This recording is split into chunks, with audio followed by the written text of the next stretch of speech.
talk. We gon' talk it out, we gon' walk the talk. Talk. Black community, let the whole room ride. Talk. Real talk, good time, we don't never stop. Talk. Pull up, tune in, let the truth get high. Bring it loud, bring it low. Bring your story to the road. Every seed got a voice in it. Every hurt got a choice in it. We can disagree and still stay close. Still break bread, still roast that post. Still love hard, still shine bright. Still keep it real when we talk all night. Talk. We gon' talk it out, we gon' walk the talk. Talk. Black community, let the whole room ride. Talk. Real talk, good time, we don't ever stop. Talk. Pull up, tune in, let the truth get high. Yeah, I might.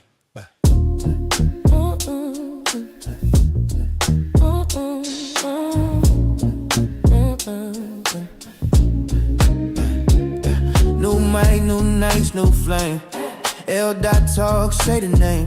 From the news to the block to the kitchen table. We can laugh, get deep, keep it all stable. I bring the facts, you bring the truth. We talk that life from the grown-up youth. Black voices loud, black joy too. Black pain, black pride, black dreams come through. If the world get heavy, we light it up. If the day feel cold, we warm it up. Say what you mean what you say. We can build, we can break, we can find a way. L.Dot talk, we gon' talk it out, we gon' walk the talk. L.Dot talk. Black community, let the whole room rock. L.Dot talk. Real talk, good time, we don't never stop. L.Dot talk. Pull up, tune in, let the truth get high. Current events on the front page, but I want your voice on the main stage. Politics, policy, and the price of bread. Still we find a way to fill our cups with bread. From barbershop logic to auntie wisdom. From block party joy to the whole damn rhythm. I ask the questions, you keep it plain. We turn champagne into shit game. If the world get heavy, we light it up. If the day feel cold, we warm it up. Say what you mean what you say. We can build, we can break, we can find a way. L.Dot talk.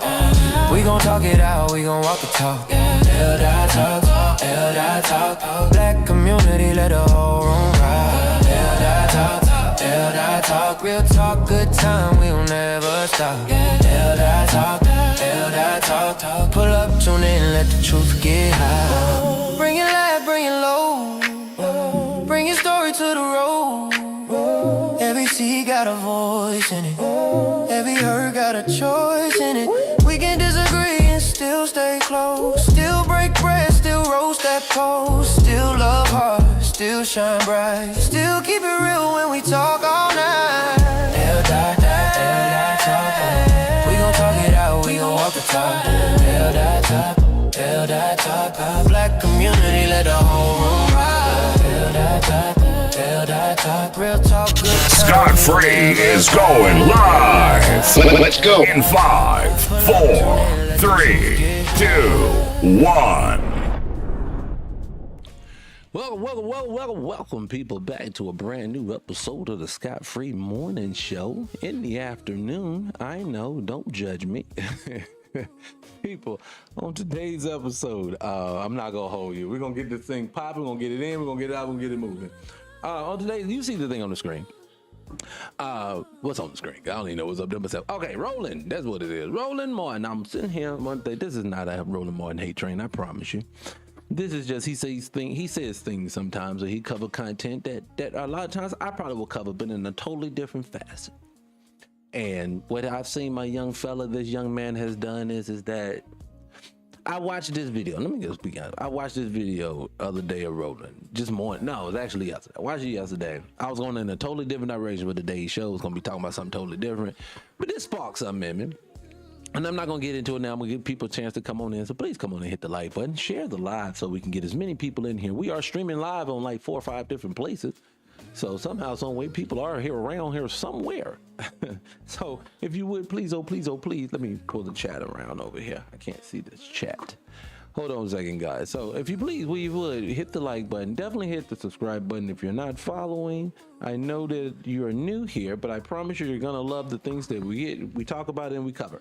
So again, Roland said some things about British actors and why Black Americans, especially FBA, are just stupid people. Excuse me. I love TikTok Shop, and to me, I just know that is very disingenuous why he's saying this. And I'm gonna play the video later for you guys so you can watch it. So again, come on in. But before then, if you're new here, what we generally like to do, again, my name is L. Dot, nice to meet you. What we generally like to do over here is we get a little homework out the way.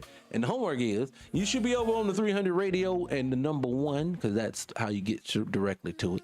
But it's 300 radio over on the platform of YouTube. If you go over there and follow that thing, you'll be able to see all the playbacks of all the content that we're doing today. So if you fall in late, you'll definitely want to go do that. I'm trying to show you what it looks like on the front cover if I can find it. There we go. And if you play this on the front end, there you go. If you see this on the front end, that means that's 300 radio. If you go there and hit the subscribe button, you'll see my big beautiful face over there, and you'll be able to follow the channel. Again, hit the like button on your way in, and let's move on with the show. First things first, we like to do, we cover. I can't talk this morning. We can't cover topics. We like to cover topics. That's what I'm trying to say. We like to cover topics that are in my timeline, things that motivate me to talk with the family. And I got a couple of things I want to discuss with y'all before we get into the main topic. First things first is JD Vance. And for my people, before I get there, and for my people that's on TikTok watching on the L. Scott page, definitely hit the follow button. Eventually they're gonna, and share the live, because they're gonna block the stream in a minute. They do it every day. I don't know why they keep saying I have something on the screen. I don't know, but please share the live if you don't mind. First things first, JD Vance, our beloved vice president, and I say that with all the sarcasm in the world, was on The View. I guess yesterday, I don't know. Today, maybe, I don't know. But I caught this clip online, and I'm gonna be honest with you, I'm not a fan of The View. I'm not a fan of the people on The View. I think that The View is just a problem, just as big of a problem as JD Vance is. But in this turn, I'm not talking about them, it's about him. Because I want to show you what he said. Now, JD Vance went on The View, as it says in the title, and tried to convince everybody that U.S. history, or Black U.S. history, isn't being erased, which we all know to be true. So I agree with that as well. So let's listen to the playback and see what Mr. JD Vance had to say. Let's get there. A lot of the museums there's so many. Where they're taking down the actual history that happened in this country. Slavery happened. All kinds of stuff happened. And it seems that it has been very easy for this administration to remove that, and also to denigrate Black folks who have worked their behinds off to get this American dream. How do you, you know better. I think, okay, look at Washington, D.C. One of the most democratic and one of the blackest, by share of population, blackest cities in the United States of America, has seen a radical decrease in violent crimes and sexual assaults and in murders. Can I say something? Because this is how far I got, and he ticked me off, and I said, oh yeah, I got to play this on the show. Can I say something? Well, you know what bothers me about that? Why is it that every time we want to discuss Black folks, we have to discuss the crime? Why do we have to discuss what they brought up when the crime rates are this, that, and that? Black folks are not committing, look, news flash to everyone who wants to project that BS onto us. Black folks are not committing crimes. The everyday Black American is not running around committing crimes. So what you give Black folks, or what you should address when you speaking to Black folks, should not be just about crime. It should be about progressive things that are going to move our culture forward. I do not want to hear about how violent crimes are down, like you did something special. Like you somehow, some way, the big bag Negroes is out here just committing all these crimes, and all of a sudden you got it under control. No. Who you talking to? Why are you talking to us about that? I don't walk around with people committing crimes all day long. I don't see that in my home, my neighborhood. Why you can't talk to me? Why you can only talk down there? That's not where everybody's at. And I just think people like this. This is people say all the time, "I'll never bring up these people." This is why I don't bring up these people. Because these people just full of it. These people right here, this man right here, know he full of it. He ain't talking about nothing.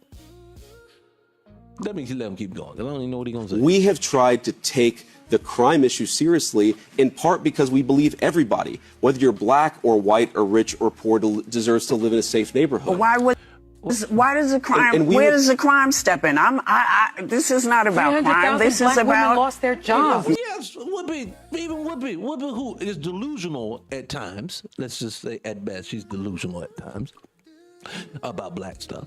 But this time, agree. Why when she asks you that about why you erasing black history, you go and say, nah, gee, we getting crime down, and whether you're white or black, we getting the crime down. I don't care about crime. What are you talking about crime? Why is crime and black history synonymous? They not synonyms. What's wrong with you? Anyways, I digress. And if you want to see the actual video that I'm playing, go over to YouTube. Again, 300 Radio and the #1. You'll see it live right there. I appreciate you. But yeah, this man's tripping. Right. This is about human Sonny, rights. what you're saying is we got to do more on the economy. Black history has been erased from public spaces. Black history is not erased from public spaces. Guys, we do have to get to Iran. But you know what? I always find it when you watch these shows like this. Now he's gonna say, "Oh, that's not true." This and the third. Now, what should they be followed up with if it's not true? Actual examples. Why you say that reasoning. But what I've learned with these people is that, and my God, people, this whole Carmelo Anthony thing, I always say this and I'm gonna keep saying this, that has brought out the hyper delusion of these folks. Because these people will say anything to be correct. These people will make up any narrative to be correct. And it's just funny to me at this point. I'll be honest with you. It really is. But I digress. Let me move on from him.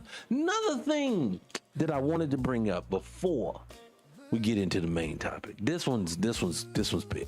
This one's big for me because I've been saying this for years. Now, Kevin Hart was in the news recently because he did that roast and basically stood on business that he was, whoever had anything negative to say about black folks, it just is what it is. It's negative, it's negative. You're going to have to deal with it. And he stood on business when he said that. And then he proceeded to go on the Breakfast Club and tell everybody how you know him. He always looking out for black folks. He always looking out for his team, like everybody in his camp. Rich, put on. Don't talk to him about that. Because he do his people like that. You can't talk to him saying he don't look out. Now, I'm going to tell you, if you're not familiar with the Plastic Cup Boys, this is who Kevin ran with pretty much the majority of his height of his career. There's a group of friends of his. It's, Spank, I think Spank, what's Spank's last name? Spank, was it Spank Horton? I think it is. Spank, Kev, Naeem Lynn, and I don't know if you added the other guy now, I can't remember his name. But Naeem is the other dude. Naeem's very, very popular. Naeem is on the Tyler Perry show, I think it is. And Naeem has been talking a lot lately about things that goes on behind the scenes, and I want to play something. Naeem brings up the whole aspect of how Real House Husbands came into play. And I wanted to play this for you guys real quick. Then I had a little bit of commentary about it. Let me let it go. The Real Husbands of Hollywood is my brainchild. Chris Spencer is the one that revamped it into something else. But what happened was the guys were sitting around trying to come up with ideas for skits for the BET Awards. And they were throwing out a bunch of bullshit. And I was like, I just kind of interjected. I was like, yo, you got to do something that's relevant right now. And one of the most popular shows right now is Basketball Wives. Okay. So I said, why don't y'all do Basketball Husbands or something? Mm-hmm. And then like a light bulb went over this motherfucker's head. Chris wasn't even a part of this. Light bulb went over his head. And he's like, okay. It's like, write that down. So then once they got with Chris, it went from Basketball Husbands to Real Husbands of Hollywood. And because it was my brainchild and because we are this crew, I'm thinking like, oh shit, he gonna put all of us in it as the other guys. But he got Nick Cannon and Robin Thicke and Bobby Brown and Nelly and all of them. I'm like, shit. But when I... Let me pause over there for 1 second. I want to say this real thing about it first and foremost. Now, I get it. People are going to say it's best for business to get known faces to put them out. Get that. I understand it. Totally not knocking it. I think we're all thinking the same thing, though, especially if Naeem plays such a vital role in actually coming up with the skit itself. I I think that is the issue. And I think I have an opinion on why I think this is the case of why they wasn't in it. But I'm gonna let them keep going, let them cook a little bit more, and then I'll tell you then. I want you to finish out. It's almost over. I did it. When I offered it, it was just like a powwow. You know, it's not like I was like, I submitted like, here, now pay me for this. I didn't want anything other than to be a part of it. That's all I've ever wanted. When I'm suggesting stuff, I'm helping this because I want it. I mean, side note, I remember when it was on, the first thing I thought, because Naeem is very, very funny. If you have ever been to a Kevin Hart show or a Plastic Cup Boys show, Naeem is very, very funny. He's a thinker too, so I always like comedians who think. Like, this is from me coming from stand-up world. I was paid, so yes, I was a professional. I was paid a couple times, all right? Screw you. Anyway, as I'm watching them talk though, I can tell, because I remember when it was on back then, I thought to myself then, I was like, why you didn't put Naeem in it?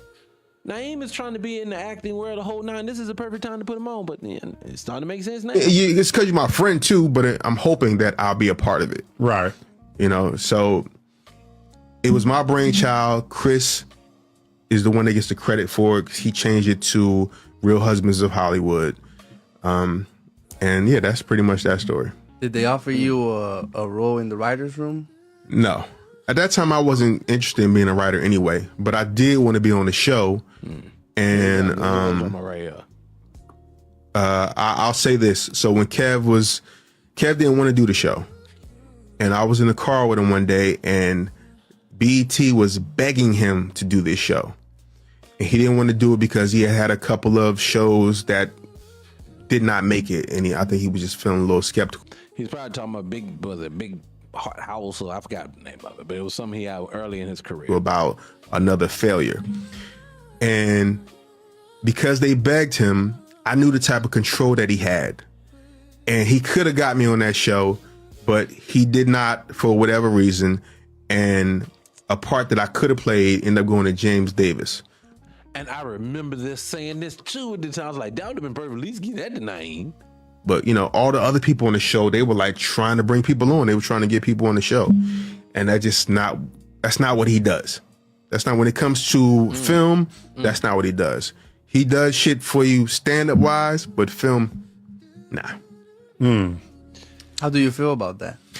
At this point, I don't give a fuck. at that time, I was disappointed, and I just didn't understand why. Use promo code. Okay, so I wanted to play that, and I'm gonna tell you, I have an opinion on that. And what it is I've seen this before. See, what people think is that because you do something for someone, this now has put you in a realm of being like a gracious person or a giver. No, because you've gave something to someone doesn't mean you're a giver. Just because you've done something doesn't mean that's who you are. And see, I always say this too. People will do things all the time for you as long as it's comfortable for them, the person who's doing it. If you notice that a lot of people, like, they don't mind giving you a little bit of paper. Like, I always say this about black folks. Black folks is tight with some money. But when that tax time roll around, black folks like, man, keep that change. Keep it. So, black people will be generous at times, but that's when they be generous. But that doesn't mean they're a generous person. That just mean they have it, so they don't mind it. The person who's generous is the person who says keep change even though they ain't got a lot, even though nobody should do that dumb shit. But you get what I'm saying. So I think what is going on with Kevin is this. I truly do believe this. I think what happened was, he's that dude. I'll help my people, but I'm not going to help you be in front of me. I'm not going to help you outdo me. Now, I'm going to tell you, to be honest with you, I think it's best to just put him in position, let him fly. If you can help him, let him go, right? Like, classic example. And I always say this about today's world, and a lot of times I say it about the non-black American, but Kevin's a black American and he has to fit under the same banner. Sometimes they can't do the Eddie Murphy treatment. Sometimes they won't go get the Arsenio Hall to play opposite of you, even though Arsenio Hall is not a movie star. You're doing the biggest movie of your career, coming to America, and you still get him to be your sidekick. That is love. That is looking out. That is not trying to stifle. That's not what this is happening here. Like you said, stand-up happens like this. And say, I come from stand-up, but I do. Like I said, I did it for 12 years. What people don't know about stand-up is this. I've opened for people in the comedy clubs, people that you would know. The difference is, but I showed up that night just to see what was going on, and somebody canceled out, and they said, hey, we need a comedian. I got on stage. I rocked out. But I can't not say that I'm on the level of one of these people because I shared the stage with some of these people. No, because they are the ones getting paid for it. I wasn't like that. So But so that's cool. That's me being on the set. That's looking out. You looked out for me when it comes to that. But nothing can come for that because the only thing that happened is in that space that night. Now, could somebody have been there to put me on? Should these people be grateful? And I don't think Naeem is ungrateful, but should he be grateful for what he's done? Yes, I think he should be, and I think he probably is. But I also think too, I live by the creed that to whom much is given, much is required. And I do believe that he should have done probably a little bit more to put him on in that space. Being that Naeem has opened, I don't even watch Naeem stuff like that every day, but I've heard him say it on multiple occasions that, of course, he wants to pivot into acting. Well, if your homeboy that you came into the business with is that dude, you would think, man, come on, put me in something. Come on. You know, but hold on, let me put this chat around anyway, because before I forget. Anyway, people, again, hit the like button as you come on in. I appreciate you for being here. I appreciate you guys.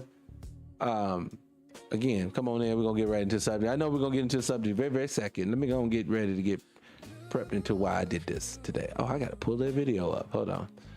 I'm going to pull up the video of Mr. Martin as he is going in on black folks about how dumb they is when it comes. I'm gonna say this. Let me go say this. I'm talking around as I'm trying to do it as I'm talking at the same time. I can't focus. What I'm trying to tell you is this. So let's go ahead and dive into the main topic. Main topic of the show right now we're going to do is Roland Martin. I saw this piece from him. I think he did it yesterday. I'm trying to get it pulled up now. And to where he's talking about why it's idiotic for Black Americans to have a problem with British actors playing American roles.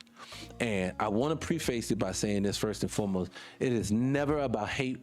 Let me back it up and say it this way. I am so sick and tired right now of living in a world of people who don't have good comprehension skills or good communication skills. Meaning, when one person is having a conversation about something, stay on topic. Don't move the goalpost to what you want to have the conversation about. Stay on topic. And the reason why I say that is because Black Americans are not saying that British actors cannot act.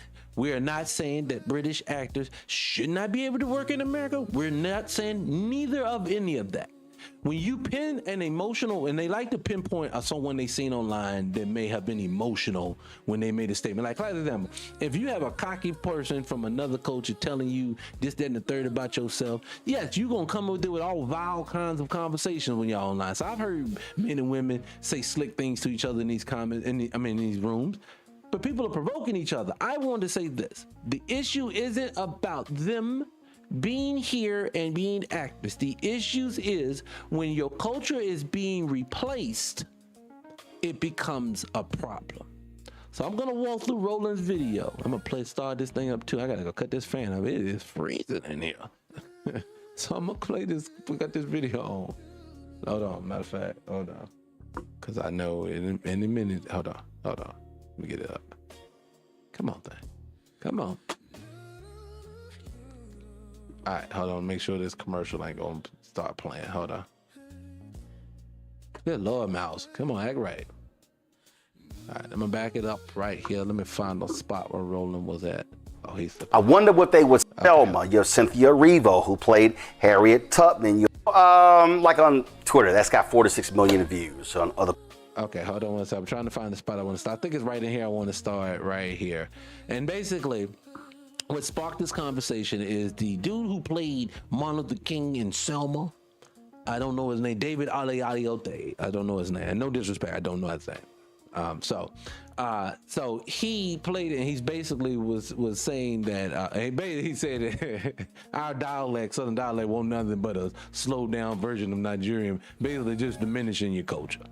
Again, everything has to be contributed to somewhere else when it comes to our culture, and he stepped out of line. Now, he's apologizing for it, but Roland's commentary is going to basically be, what is he apologizing for? He's your brother, and y'all people acting dumb. That's his narrative, but I want to let him tell you in his own words. Okay, so I'm going to start from right. Let me back it up to right. And it all started off the Drewski skit, too. So let me start it from like on Twitter, that's got 4 to 6 million views. On other platforms as well, it's got millions. Red carpet tonight. I'm just arriving. We have some. To say the least, I put it all on the line. All right, 3. All right, so like on Twitter, that's got 4 to 6 million views. On other platforms as well, it's got millions upon millions of views. And this is not a new conversation. You've had other Hollywood actors, African Americans, complaining about the same thing. Samuel Jackson once talked about this here, and others said, well, you know, they're cheaper than African Americans. And then you have the folks out there, a lot of ADOS folks, a lot of foundational Black American people who are angry, like, how dare these folks be taking our roles? Folks were angry when David Kaluuya played Fred Hampton. Let me say this, because hold on, sorry, I had to cut that fan off.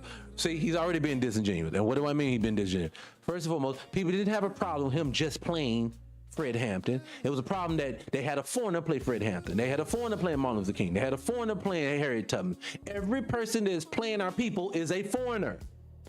Why are you bypassing all of your American people who have the essence, who have the soul, who have the connection, who will do a better job because of that? And I mean that for every person of their own culture. I'm not going to do a better job of Nigerian acting because I'm not from Nigeria. You get a Nigerian actor to do that job. And then two, we as Black people have gotten used to these patterns that we are seeing.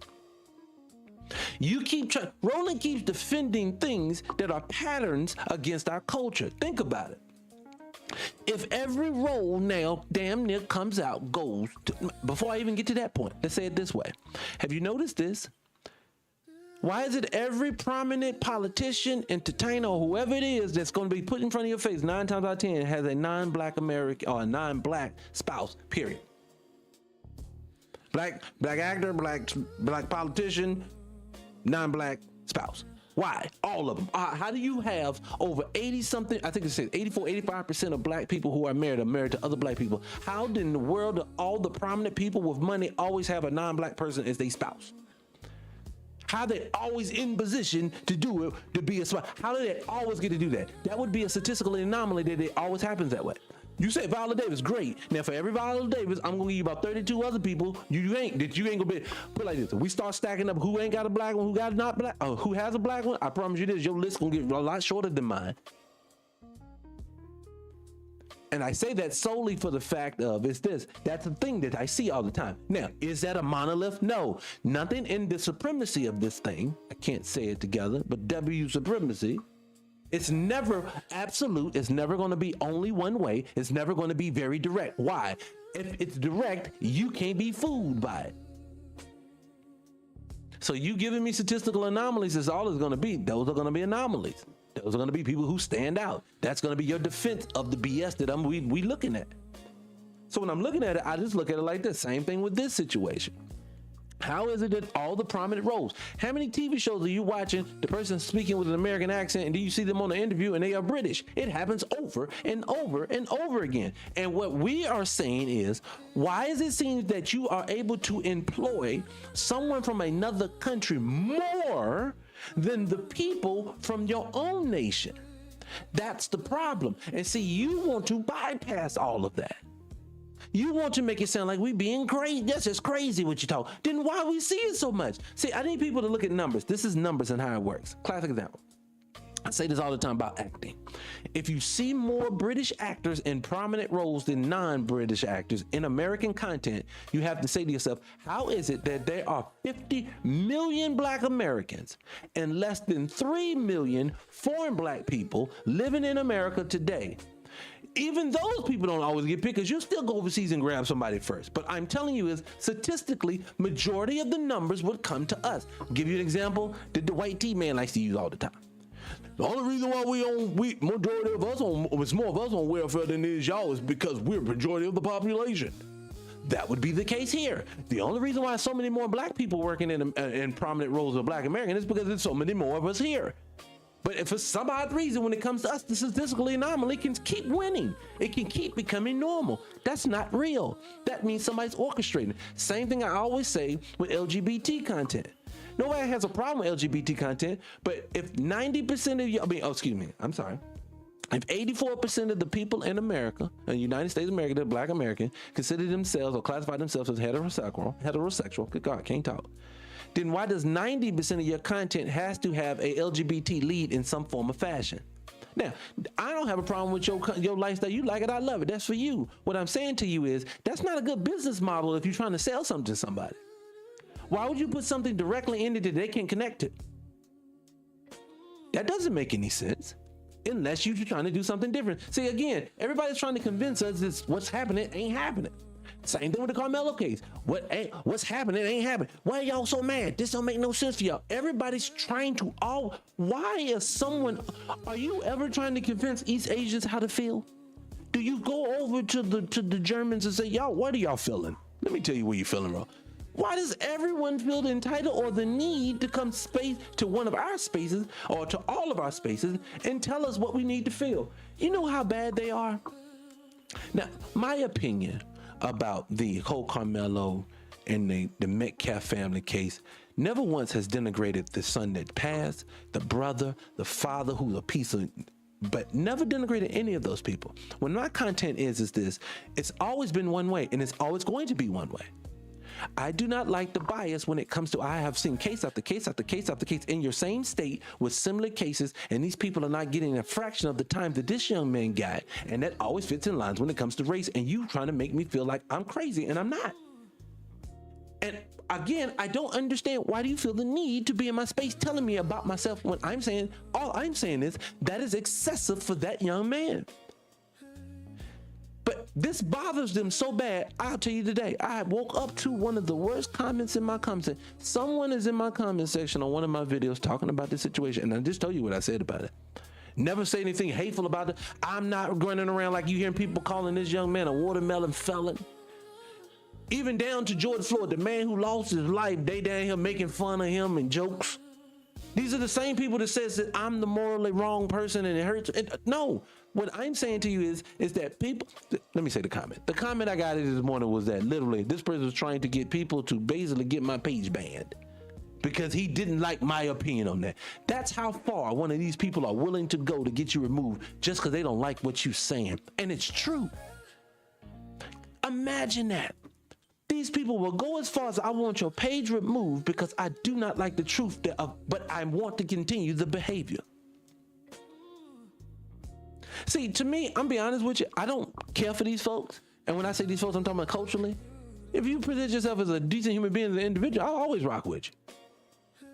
You would never meet me in public if I never told you of any of my thoughts and opinions. You would ever feel any type of way around me because I don't feel any type of way about other people. I dislike people who come at my culture a specific way. And what I'm not going to do, I'm not going to co-sign your thoughts and opinions of us. I watched this morning, classic, I'm listening to the Tariq Nasheed space. I'm listening to a space and one of these white T guys called in. He called in to basically tell him about Carmelo and how wrong he is and this and the third. He's telling him about himself. He's going off. And at the whole time he's talking, he's making it up as he goes along. He's saying things that happened that didn't happen just to be right. And I'm thinking to myself, the boy is already in there for 35 years. You've won. But that's not good enough. You need me to also agree with what you feel about it? No. Do you think black folks, when Darren Wilson actually got sentenced for George Floyd, do you think that black folks went to white T spaces and said, even though he finally got sentenced, we said, no, we need you to agree with us about the sentencing? No, we just talk about how dumb you is and we'll move on. You will be the people in other people's space, Tyler. And I think I think the reason why you do that because you know you're guilty. A guilty person always wants everybody to agree with them. A person who stands on truth don't really care what you think. Forget it. I just stand on the truth. Guilty person, no, please believe me. I'm sorry, I'm ready to tell a joke. But anyway, I digress. Let me get back to rolling. Hold on. In the movie Judas and the Black Messiah, of course, Oyelowo played Reverend Dr. Martin Luther King Jr. in the movie Selma. You have Cynthia Erivo, who played Harriet Tubman. You have Chiwetel Ejiofor, who was in 12 Years a Slave. Damson Idris was in Snowfall, and we could talk about Idris Elba, on and on and on. But this is not new. It's literally not a new conversation. Almost a decade ago, I talked to David Harewood. David Harewood starred on Homeland. He starred as the Now, bro, I'm gonna pause real quick. Hey, first of all, hit the follow button because I'm gonna tell you too on the L. Scott page on TikTok they're gonna ban it in a few. So go and hit the like button if you want to follow it. And definitely say hit the like button on the Scott page, on the Scott Free page. Roland's ready to get into it. He's ready to start telling them lies in a minute, so let him go.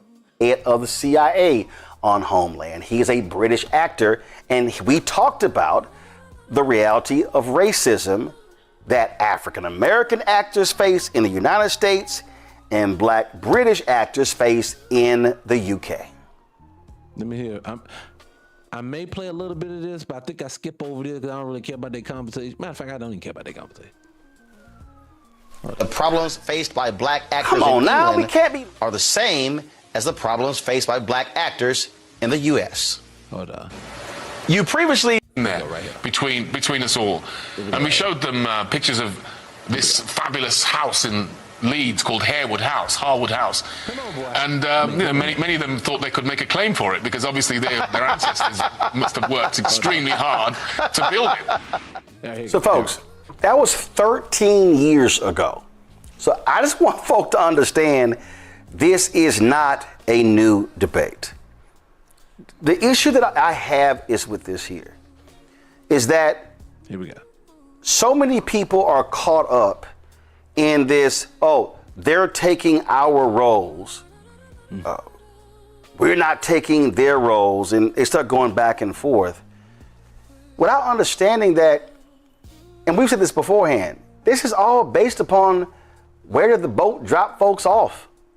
Now, you're going to probably feel just like I did when you said that. What the fuck does that got to do with anything? Roland likes to do, let me tell you what Roland likes to do. To conflate, and I'm going to go and get into it, I promise I'm ready to start it back. Roland likes to conflate slavery into things to always make us one big melting pot. Now, he's going to discount, okay, great. They dropped you off in Jamaica. They dropped you off here. They dropped you off in America. Let's go by that story. That's the story you want to go with. Great. Love it. I'm going to go with it. What the fuck does that have to do with about 200-300 years later? What does that have to do with anything? What happens when this economy, and then here's another economy, here's one culture, here's another culture. Why is I should be okay with everyone coming from over there, but nobody coming from Alabama? See, my problem is this. You can't keep telling us why y'all tripping. We tripping is because you can't remove me under the banner of camaraderie. And that's what he's getting into. What makes no sense is that when you think about W.E.B. Du Bois, when you think about Paul Robeson, these were Pan-Africanists. These were folks who were trying to get black folks and others to realize the African diaspora. Okay, again, what does the African diaspora have to do with why y'all not employing black American actors anymore? Again, I don't need a history lesson. I need you to tell me why it's okay. That it was broader than just what was taking place here. That you had Jim Crow here in the United States, but then you had the exporting of Jim Crow abroad. Earlier today, while working out, I was watching a documentary called... Okay, now we know he's ready to lie. Because when he said he was working out, oh God, no. The Harlem Hellfighters. It was done by Robin Roberts production company. You can see it on Netflix. Again, I done let him run for like 2-3 minutes. And again, y'all, you notice he has not told you why black people are tripping. And it examines this regiment that served the longest in World War I, 191 days. 3,000 troops. They suffered the most losses in World War I of American troops. He was not working. Nearly half of the Harlem Hellfighters, the 369th, they died in World War I. What does this got to do with But it tells the story of a Henry Johnson, who was the first hero, American hero in that war.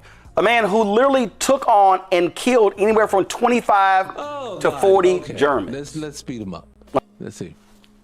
Here's and in fact, what's so crazy is the Harlem Hellfighters were not fighting under America. What? The Harlem What does the Harlem Hellfighters have to do with getting blood at the Fred Hampton movie? Why do we need a 200-year lesson on why it should be okay for them people to get all our jobs? I don't understand it. It's like, it don't make no sense in the world for you to do a whole production. He put a production together to tell us why we a bunch of idiots for believing this. And all you got to do is look at the numbers. All you got to do is look at your TV. All you got to do is say, why does everybody have a British accent? See, people, I say this all the time. In every facet of life, they have been told, or they're telling you, they are trying to move on from you. If we produced all of the music in this country, and look, this is the thing. If it ain't broke, you don't fix it. That's what they would say to people. If Black Americans have came up with all the music genres in the world that people buy globally, then why would you bypass these special Negroes that keeps doing this over and over? Every genre, they build a new one. We take it, they'll build another one. They take it, they say, oh, this is great. Why would you bypass that to go find a bunch of people who don't produce music? Who, when they are producing music, they decide to do a carbon low value budget version of what you already have. That makes no sense. But then you wanted to make that the most popular music. We said, let's go to Afrobeat, let's go to Caribbean music, let's make that a thing. Let's move on. They even said it at Hot 97. They put a memo out. We're going to pivot from it, hip hop, and go into that. Now, again, I just told you 50 million Black Americans, 3 million or less foreign Black folks, and you going to pivot from the music that the 50 million listens to? That don't make sense. Again, you are being replaced. Roland can't give me a counter to what I just said to that. He said they want to control it. Look, the control, I want people to understand this. Black Americans do one thing that no one else really does, and that is openly defy or openly say who their enemy is. You see on this app, and on every app that you see all the time, non-Black American people defending them people and how they treat us. I see it all the time. What you never see is, you don't see us defending what is happening to them. That lets me know they already see you as different. Which, this is not a monolith, not everyone. But it's so many to the point where they cause a problem. Let me tell you another thing that it isn't statistically possible that this is happening. Politicians. Why does every daggone near politician that becomes special, or we know by name nationally, comes from somewhere else? Why is it the Black Caucus has more foreign Black-born people in the Black Caucus than Black Americans? Again, 50 million, 3 million. How do we cannot dominate in any field of any importance of our own culture and be told that's not a system being ran? That is a system being ran on you. People keep saying, no, it's not. You just saying no, it's not, does not work. No. You're going to have to say more, you have to do more, you have to be more than just that. That's not going to keep flying. Anyway, let me let this dude finish. Babbling about nothing. Fighters were fighting under the banner of France. Yes, under the French. And the French awarded the Harlem Hellfighters their most coveted military award, their highest honor. So if you want to understand our history, then what you have to recognize is that Black folks. See, he's slow talking because he ain't got nothing to say. There is no How do you always be on the side that is against the masses of Black people, but you say you here to represent Black people?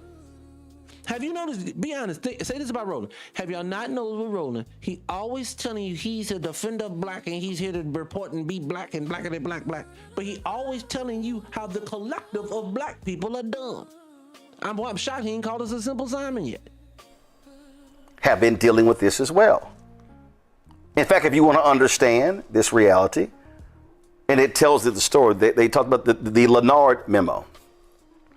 This was a memo that was written by the leader of the American Expeditionary Force, who sent the memo to the French, telling them how they should treat the Black soldiers. Again, why are we talking about soldiers and the whole thing is about black versus black British actors and who is getting the roles. Is this rigmarole going somewhere? Is it going to end at a point? Let's see.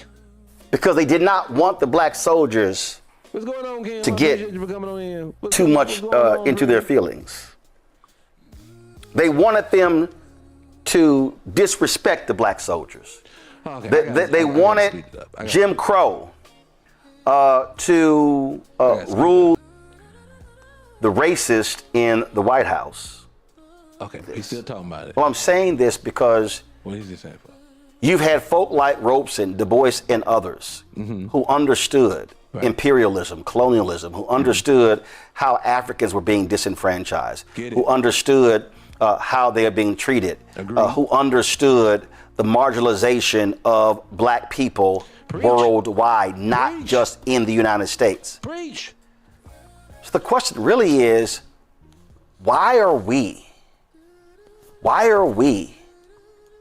getting caught up in their BS? Why are What fuck he talking? What is he talking about? We getting caught up in their BS? Whose BS? This is about us, Roland. There is no, listen, he's trying to make it sound like there is a white tea group. There is no white channel coming on and saying, man, y'all should be mad at them black Brits. And we're saying, yeah, you're right, white tea, man. Let's do what you said. And it's, we are, whether y'all realize it or not, world, black men are thinkers. Black men have emotions and thoughts and feelings, and they can come up with shit on their own. They don't need these people. I don't need this man to act like every time we want to stand on something, it is misinformation that we just are not getting. Do you notice that this man gets on live every day to tell you why you don't understand what you're looking at? It's the vote most of the time, and today you can't see that every prominent role that black people are in goes to someone foreign. I'm gonna give you an example. I just heard today that new edition. They're doing a reboot of A Different World. I do not know the cast. I do not know the cast at all. I'm gonna tell you how this is how I know an agenda is built in when I know I do not know the cast. In 1995, when it was still majority black American people, the whole class was, the whole cast was majority black people. Why is it today? If I probably look up this cast of this show right now, I guarantee you it's gonna have some foreigners on it as well. How does that continually always happen on every content, on every piece of content we put out? That is because someone wants it to be that way. The same way they don't want in your commercials and on your TV shows, they don't like for black people heterosexually to be together. Look at your own content. When do you ever see black man, black woman, 9 times out of 10, if they're together in a healthy, constructive relationship on television? If you do get 2 black people together in a heterosexual relationship, somebody cheating, somebody violent, somebody doing something, somebody mess up, someone abandoned someone, it's always going to happen. They don't want us together. And I'm sitting there thinking to myself, what is wrong with people? You can see it, and then he's defending it. And they ain't said nothing yet to defend it. He's not defending it. He's just talking around it. Let him go. Why are black folks getting caught up in the BS of white supremacy and fighting black brothers and sisters from England? And it's not like... Why is it every time I have a complaint about something in this world, I'm not being a good brother or good sister? Do I supposed to let you walk all over top of me in solidarity? Do I supposed to ignore when someone comes over you and says the Al-Qaeda isn't as well as we are? Do I supposed to just let it go? Do I supposed to, when they said don't deal with the Yanks, don't deal with the Jareers, why y'all got all these names for me, brother, sister? Why did you tell me early in this video, and I think I cut past this part, he's telling me he don't know why we got a problem with Cynthia Erivo, and even though she has slick shit to say about black folks, that's why we got a problem with her. You don't get to go play someone like a Harriet Tubman, someone that we revere in our culture, and you had slick things, you don't get that honor. What is wrong with you? That's That's like me saying, I'm going to play Nelson Mandela, but I'm going to talk cash shit about him before I get over there, and y'all better be okay with it. See, my thing is not about kumbaya and not wanting to be with people. Stop projecting your bad behavior and trying to justify it and deal with the issue at hand. If you want to be kumbaya with black folks, you have to get in line with black folks. You not get in the front of the line. No, it does not work that way. And if you want to get in front of the line, it does not make us bad people because we said, no, get your ass to the back. You in the line, be thankful. Again, I do not know how he's a defender of black culture, but every time he looks up, he's denigrating all of us and what we think. And if we too stupid, like now, it is white supremacy. It is the reason why this is all happening. We just too stupid to know it ourselves. We just too dumb. Every day they just put something in front of us. We say, man, we too stupid. We just dumb. Everything they tell us, we just fall for it. And Roland's the only one that gets it. These dumb idiots. All of those black guys are just idiots. Come over here to Roland Martin Live where I'll teach you how not to be. Man, shut up. This dude. They're taking, quote, all the roles, which really is nonsense. See, if you're watch he don't substantiate his claim that it's nonsense. Watch he don't do it. Black, if you're an African American, black American, saying, well, why are they taking all the roles? Well, see, you're asking the wrong question. What you should be asking is, why are there not more roles? Hey, doctor. You go to the doctor. You gotta go to the doctor today, y'all. You just say this. Walk with me. You gotta go to the doctor today. You got an autoimmune issue, so you gotta go to an endocrinologist. Oh, you also got a hip issue because you got inflammation in your hips, so you gotta go to a rheumatologist. You gotta go to both that day. I don't think when you go to the rheumatologist and you get in there talking, you start telling her everything about your hip and how that's inflamed. She's like, whoa. Why are you asking me about that? You should be asking me about your throat. Why? That's an issue, and I'll deal with that on a different moment. But you, right now, what we're dealing with is my hip. So, Roland, I need for you, yes. Do black people are underrepresented? Been represented? God, can't even talk. Are we being misrepresented on TV? Yes. Are we not represented enough on TV? Yes. But why are you changing the subject of the matter at hand to make a point? Stay on topic. Are they employing more British actors than black actors in major roles? Yes. Then why you want to tell us why we're the big bag boogeymans? Because we don't want to let it happen. Y'all just hateful. Y'all don't want to just let them take your jobs. You're just hateful. See, you falling for the crab in a barrel. And that's what's going on right here.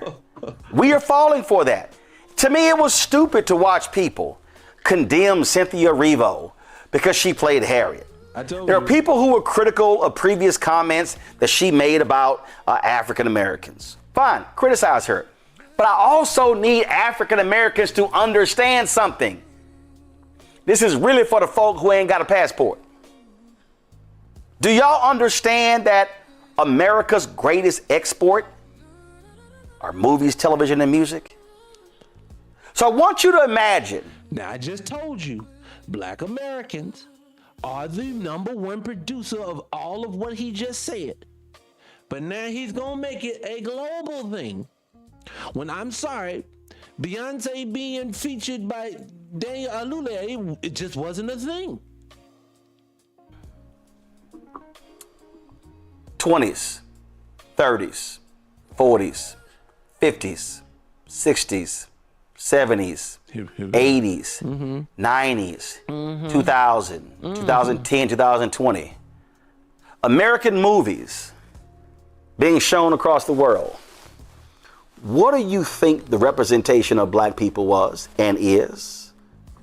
Do you understand that Django Unchained really was the movie that taught Hollywood that a, quote, black film could work overseas?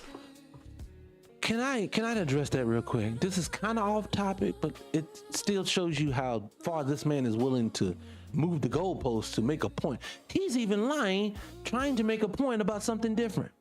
We'll get back to this. Is supposed to be about British actor taking your job versus this, but he dived into something that makes no sense. And I need for people to stop allowing these people to give you this line as BS. This is all BS. We don't put black people in leads, white PT people, because of black people, when they're in leads, we don't know. We can't sell it globally because nobody likes black people globally. So we can't sell the movie globally. And then all of a sudden, this one movie, Django Unchained, comes along, and now people say, oh, black folks can sell movies overseas. I've heard it about other films. I heard it about Denzel Washington films. I've heard it about Will Smith films. What I know to be true is this. Every time a network needs to get put the on, Fox, WB, UPN, CW, all of them go straight to black people first. I know that the blaxploitation films of the 1970s saved Hollywood. These are the same Negroes that y'all keep telling us globally nobody wants. You mean the same people who buys your music globally, that knows who your entertainers are globally? We don't know people's entertainers globally. We know ourselves. This notion that black Americans cannot sell globally is not even true. Everything that we produce, they want. Again, a little boy in the middle of Zimbabwe is not wearing a Tupac shirt who has been gone for 30 years if you're not influential globally. So it didn't take Django Unchained to teach these people that they know you are liquid gold. But again, why are you going this far to make a point to say that black British actors should be able to steal your jobs? That is how much this man is an enemy to your culture. I'm sorry, that bothers me. Because again, for how many minutes have we been talking and he has not yet addressed this issue at all? He's gave us a history lesson that was not pertaining. He is now telling us now about how we all a part of the diaspora, which is not pertaining. Yes, sir, the diaspora is like a neighborhood. And it's all niggas in the neighborhood. But guess what you have inside that neighborhood, sir? You have your own home. You have your own family. You have your own responsibilities. Hold on one second.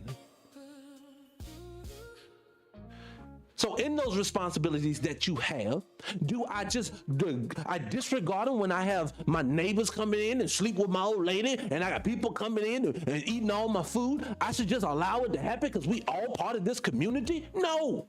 You're going to have to respect mine inside of the larger collective. And if you can't respect it, you ain't a part of it. So your defense of it makes no sense. The man that sparked the whole conversation, the dude who played Martin Luther King in the film that's from overseas, he even apologized for talking slick out his mouth as you trying to defend him when he's apologized.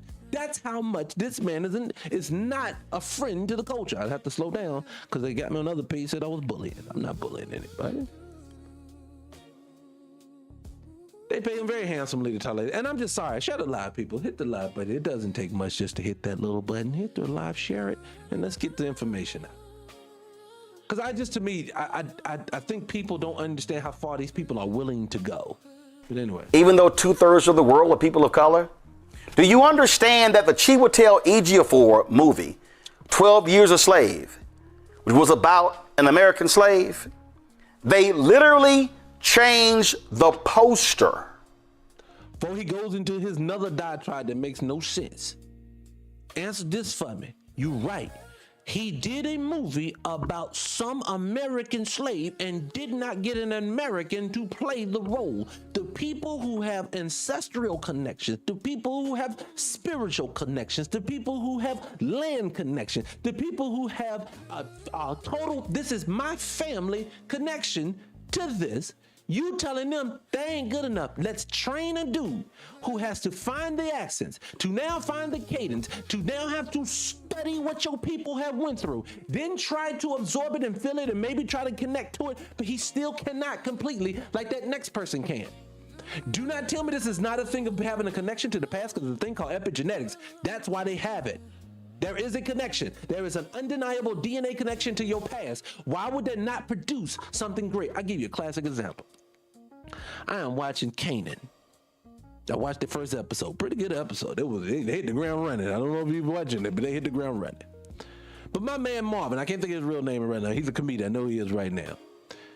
Now, one thing you're never going to see, unless he just does something amazing, which they probably will never let him do.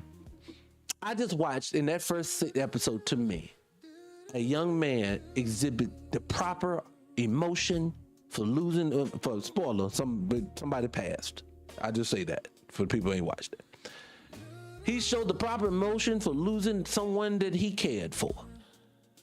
And he did it in the way he moved me. And I believe that to be so because he's probably lost someone before, so he had a connection to how to do that.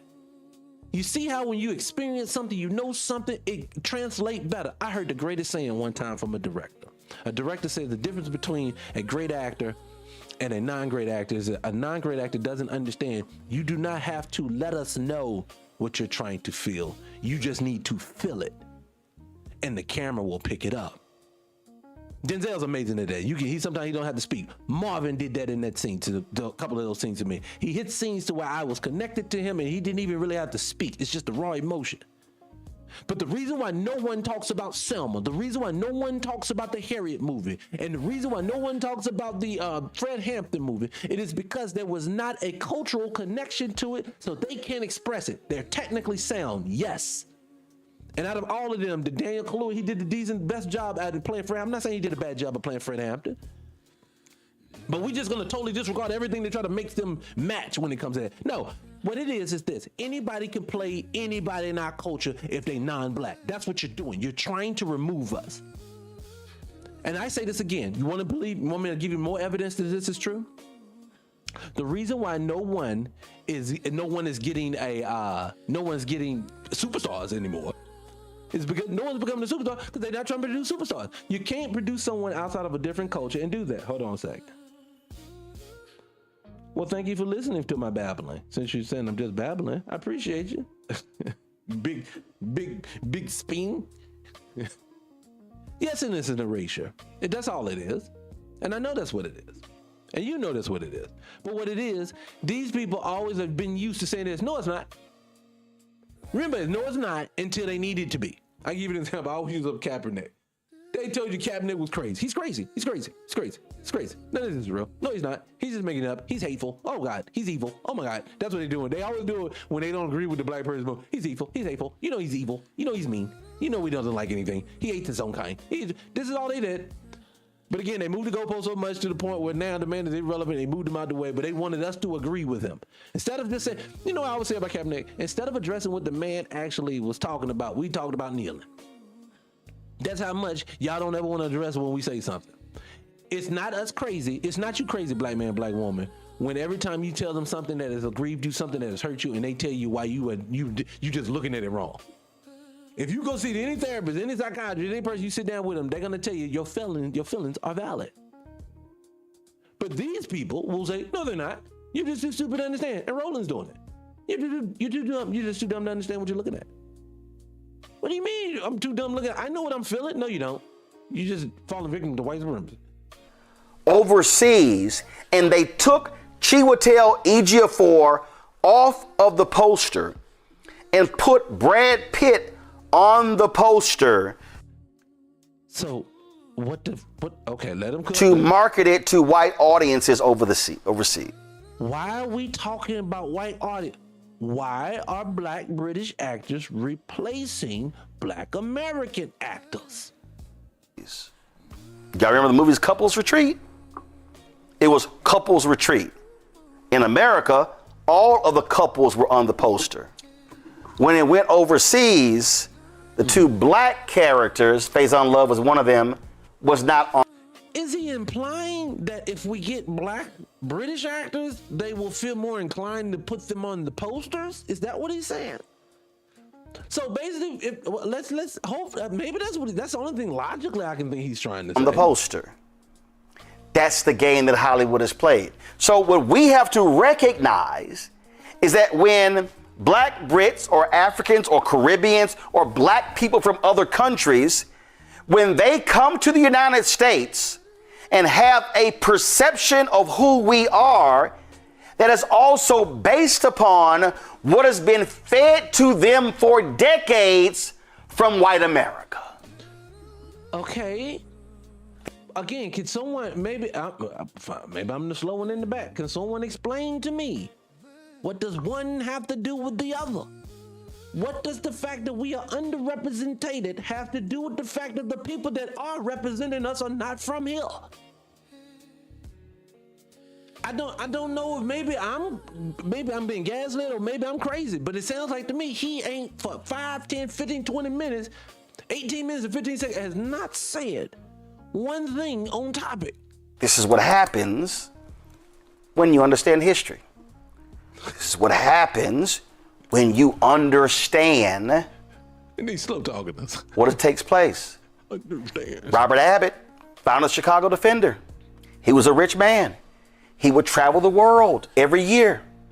He was going to hotels in other parts of the world and that Americans own, and they would not let him stay there. And he caused a major stink. You know why? Because those white folks were bringing Jim Crow to those countries. What does it have to do with? Let me let him cook. I'm gonna read your comment, Ms. Wright. Y'all, it's right here in this Lennard memo. In this Lennard memo, they literally were demanding that the French military institute Jim Crow because they felt black soldiers were going to be too uppity because the French were respecting them as human beings. So, okay, now you're telling us because we get respected, we can't have our jobs no more. Is that what he's saying? So we don't supposed to work in the lead positions because the French respected us so much that now they have to bring someone else that's that they disrespect. I don't know. I don't get it. Hey, I just know him. He put in 30,000 views on some shit. I don't know what he's talking about, but let him go. So why do I say all of this? And by the way, you need to go watch the Harlem Hellfighters. By the way, you should go watch the W.B. Du Bois documentary that's on PBS to get an understanding of his thinking when it came to Pan-Africanism. I'm saying all of this because we should stop this nonsense of listening to these idiots who yell, "You a tether, you a tether." Oh, I know them fools. Because I once stated, and I have no problem saying it, that my maternal, paternal ancestors. Can I again, I have to ask this question for the folks that's in here. I truly have to ask this question. What does being a tether have to, you said, boom, drop the microphone. This is for all the folks calling us tethers. What did you say? You said nothing. You didn't drop them. There was no mic dropped here. I don't know what you're talking about. Again, it does not make sense to sit back and talk this much trash to folks that you say you're here to represent, and you are not on topic for 20 minutes. Just migrated from Haiti. These same dumbasses, these FBA people. Oh, you a tether, you a tether. No, I was born in Houston. In fact, Riverside Hospital is celebrating the. He said, so we think we all that. So that's, wait a minute. So I'm not understanding what you're saying, but black folks that were born in that hospital on Friday on Juneteenth.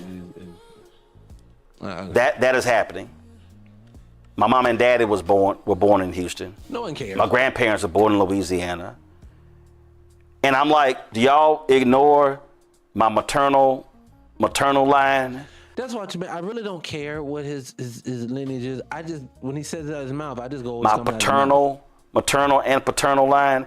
So if I got four grandparents and one line migrated from Haiti, the other three don't count. See, that's the stupidity we get. It means that you could potentially have dual allegiances. Roland.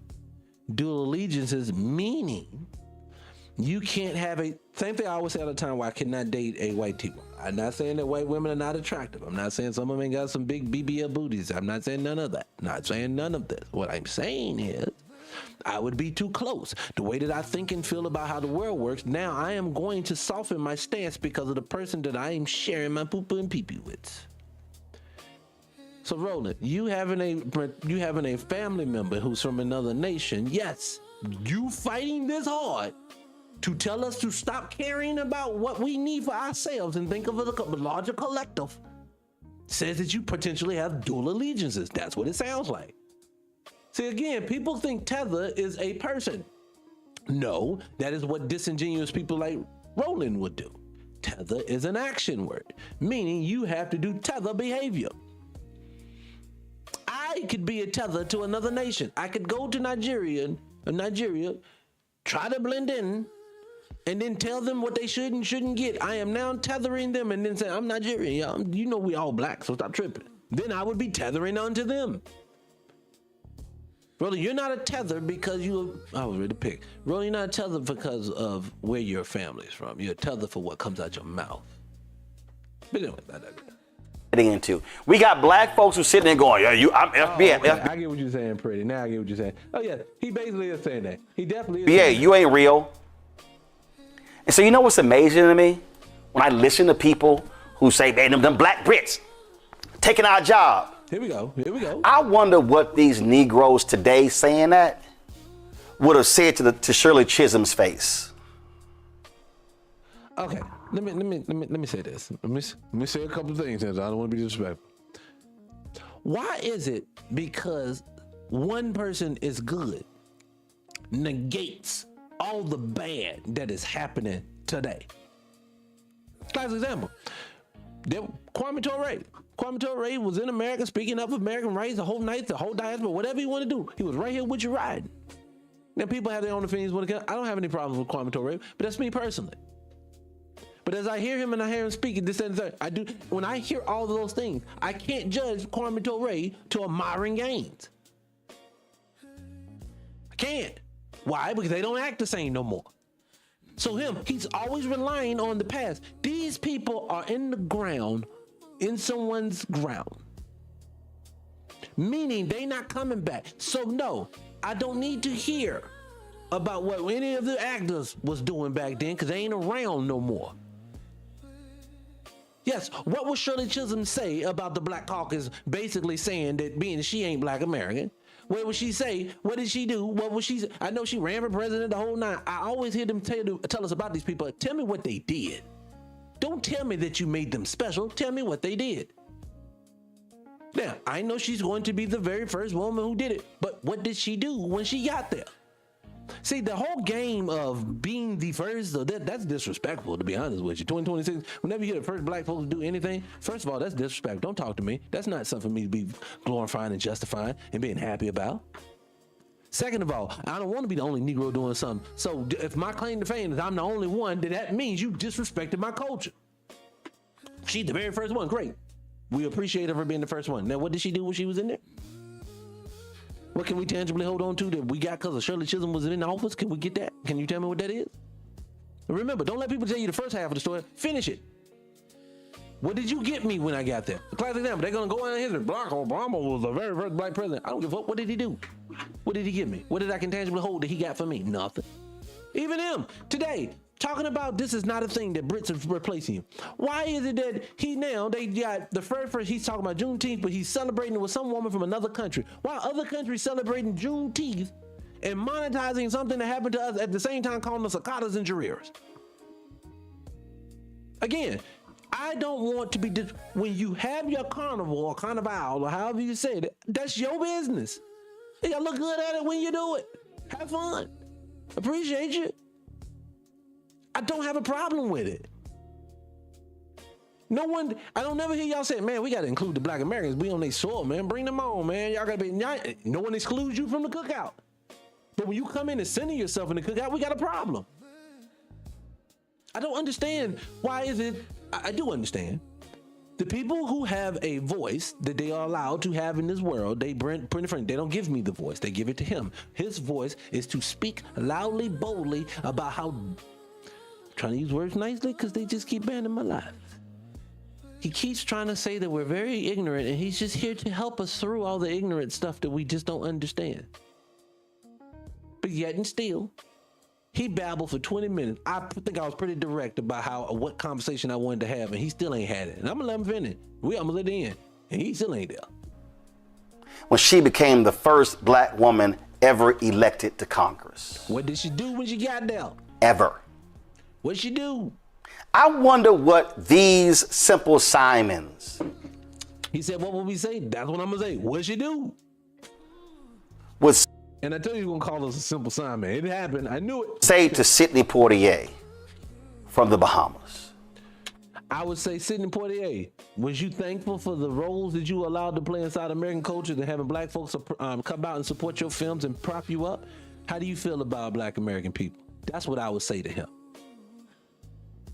When your people understand this about entertainers, there ain't no entertainer without you. These people got it effed up on how the system works.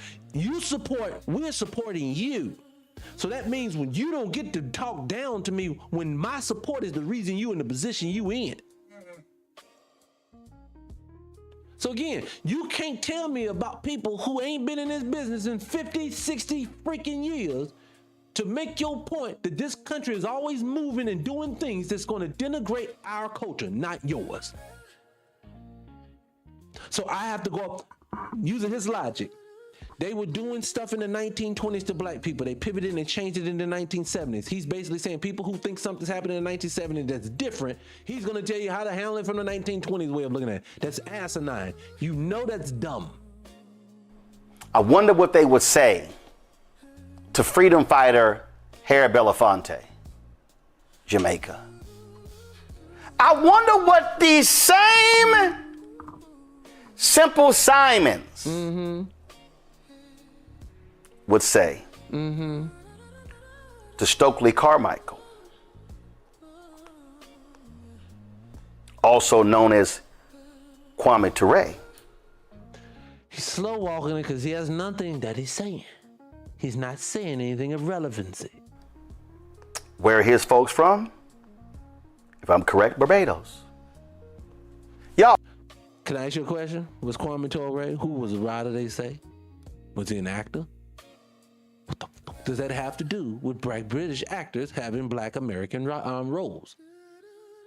We can find a whole line of black people who were fighting for freedom who were not born here. So now I get it.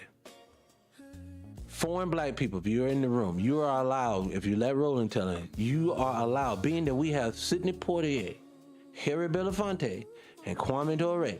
Oh, and Shirley Chisholm, don't let me leave them out, because we have them full. Y'all are allowed to come here and take all of our stuff. You can take all the roles. You can do it while you telling us the only reason why you are who you are is because of who we are.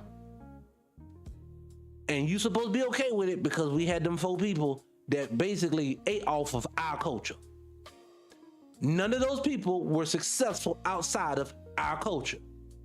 Again, I think you don't understand. If I sit in front of this microphone, you, the person who is listening to it, is the person that I have to reach out to, not the other way around. You could just leave. But that would be me telling you how dumb and stupid you are and how you need to be in here. How dare you not be in here sooner? How dare you not stay here the entire time because I said you better do. This is what he's telling you. That is an elitist attitude. He's always saying that we do not understand how W supremacy works. But at the very time, he's always telling you that he is basically a do boy for it. He doesn't understand that they have taken his mind and put their own little white T-man inside of him.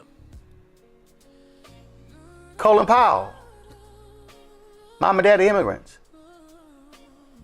Eric Holder, Mama Daddy Immigrants. Y'all, we can do this all day. So, this to me is a stupid ass conversation. He still ain't told you why. About who's taking jobs.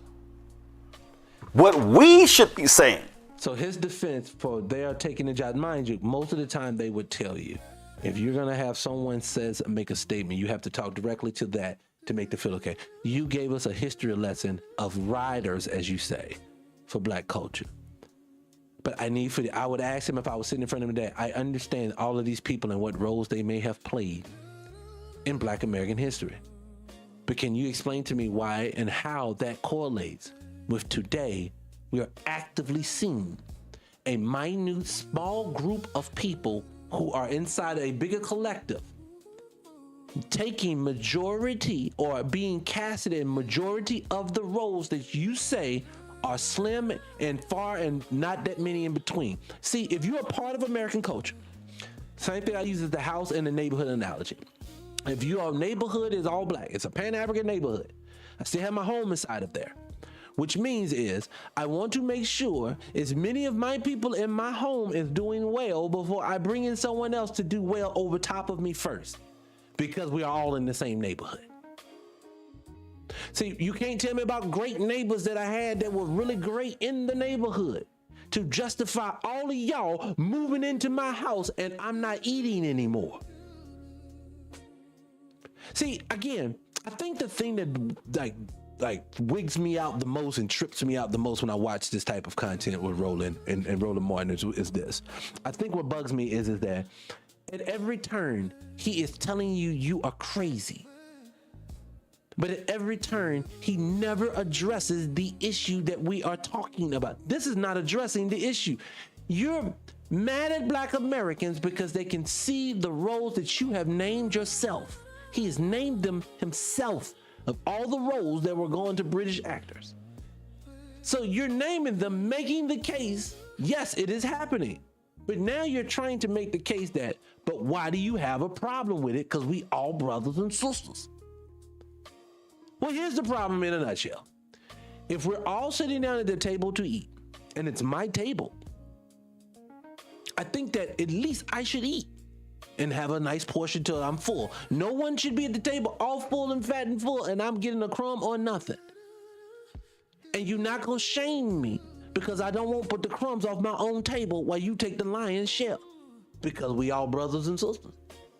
No, each one of the actors that come here should come here humbly, the same way we would if we went to their nation and became superstars humbly. I don't know if you, Roland, the Boulay, the Tentative, the Asians, any of you people just don't understand. You're not going to be disrespectful and think that we are not going to be disrespectful back. And when we disrespect, we're getting to the point, we just cut you off. You gotta go. So again, if you won't even take the time to say, hey, you're right, you know, we don't want to just dominate all of the gigs. That is not right. You people, the people of this country has allowed us to be here and to do well. I admire the rappers and the actors and the singers that we have had around before. I admire those people. That's how you come, and nobody has a problem with you. You know why we didn't have a problem with Sidney Poitier rolling? You know why we have a problem with what's the other guy now? I can't think of it right now. You know why we have a problem with those people? Because they won't run around here telling you that you weren't good enough. They won't run around here telling you that they were better than you. They didn't do that. You are trying to make justification for Cynthia Erivo, who basically has denigrated the culture. Sidney Poitier, from my knowledge, never denigrated the culture. That is why he has good standing. You do not get to just because you're good at reading lines and showing emotion to be able to denigrate the culture. You can blow me with that one. What is wrong with people? That ain't how it works. At least that ain't how it works for me. I don't know how it works for y'all, but that ain't how it works for me. Hit the like button, man. Share it live. Share it live. Let them finish. As African Americans, what Black Brits should be saying is expand the opportunities, expand the jobs. Don't limit us to a few roles. Don't have the same Black people vying for the same roles. That's what we should be saying. We should not be playing these simple crap. So, again, you're right. But everything that you said should be directed at them. So when you get a role, when you are Damson Idris, aka Franklin Saint, if you sitting in here and you got Michael B. Jordan sitting next to you, and you got other men that are sitting next to you that are just as comparable, if not better than you as an actor, and there's a majority of them in the room, and they keep hiring you for the job, you better come out that room and say, brother, you know, I'm one of the fellas. I know that they keep hiring me. You know what I'm saying? And I appreciate it, but trust me, any chance that I get and I'm putting somebody on, when I was in there and they set me for this role, I was like, I definitely want Michael for this role if I could make my input. Something to show homage. You do not get to be in the culture and get propped up by it and not have to have any responsibility in it. Why is the responsibility always on our end, but we don't ever supposed to get nothing? In the barrel games, because all that does is let white supremacists and white nationalists in Hollywood off the hook? Oh, how does that let them off the hook by allowing them to take all the jobs? You great. All the British jobs go. Now you're going to be talking about, man, ain't nobody people from Alabama working, man. They're actors. And he'll be doing a piece. You know, there's a 60. He loves to do these pieces that are so compartmentalized. Like he didn't just make these statements. He'll come back in a year. There'll be a statistic that dropped. They'll say Black American actors are no longer being employed in Hollywood at a 62% rate drop in the last 10 years. He'll come on. Yeah, it's statistically been put out there recently that Black Americans are under being used in Hollywood, period, when it comes to it. And I think we need to boycott Hollywood until they get these people more. And they'll be like, Roland, you just justified it a year ago. I've seen him do this before. Don't make justifications for things just because you want black people. The man who says he supports your community is always the one telling you why you're too dumb to understand why you're not working in your community. Why it ain't working. You the problem. I appreciate all the gifts too, guys. I'm sorry. I missed that all together again. I told you I'm old. I appreciate you. Hit the like button. Share the live. But I'm going to let him finish out because I think he's almost done. For my panel, Derek, you first. Oh, here's his panel. Watch these idiots. You know, Roland, I agree with you 100%. I bet you do. You know, when you think about those who say, for example, let's go.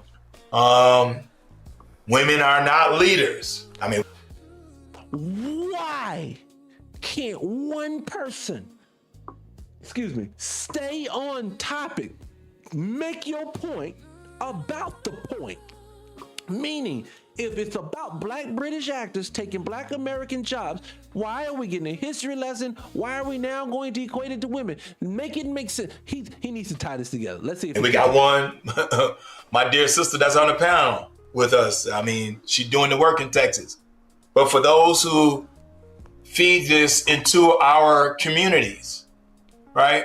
And I always respond to them in the manner in which you did. I said, well, have you seen the movie called Woman King? It just came out, 3 or 4 years ago? Yep. That's just was a leader. She was bad. He's going to use what I call again is statistical anomalies. Great, understand it. You know the difference between Woman King and Harriet Tubman, though, young fella? Woman King came out in America the same way Harriet Tubman did. Woman King was not made for the country that was over there and shipped to them in that capacity. Did they play it in there? I'm not saying they didn't. That was an American-built movie for the American audience. The same way I see African people do basically nothing but Black people's content in their own countries for their own people. It's theirs. I have no problem with that content they're making. We have a problem on topic of people playing roles, especially iconic people in our culture, and we have a problem with people who denigrate us and then think they can play them at the same time. As you make justifications for it. Again, none of this makes any sense. Yep, directed by Gina Prince Bythewood. That's right. I said, have you seen the movie? They said, whoa, that's back then, Derek. I said, okay, what about 688? Have you seen that movie? I don't know if anybody's seen the movie. They keep talking about it, but again, we're not. Again, I don't understand what you're saying. What is it? 688? See, because that movie, if my memory serves me correct, that was back in the World War II. Yeah, World War II. That was directed by Tyler Perry, starring Kerry Washington. It's on Netflix. That's exactly right. And so then, glory, Tuskegee Airmen. We can, as you stated, my dear brother, we can play this game all day. We cannot feed into their. What are they saying?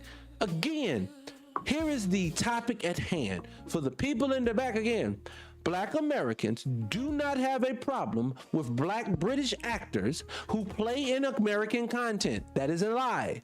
We have a problem with the erasure of us from our own content in favor of them or others alike. You giving me great performances by foreign Black people does not make the point to justify removing us completely from our own culture of acting. Again, if you want to stay on topic, address why does this disparity? Again, if it's 50 million Black Americans and less than 3 million foreign Black people, how do they get majority of those roles? Did Black Americans decide we don't want to be actors and actresses anymore? That's a lie. And you know that too.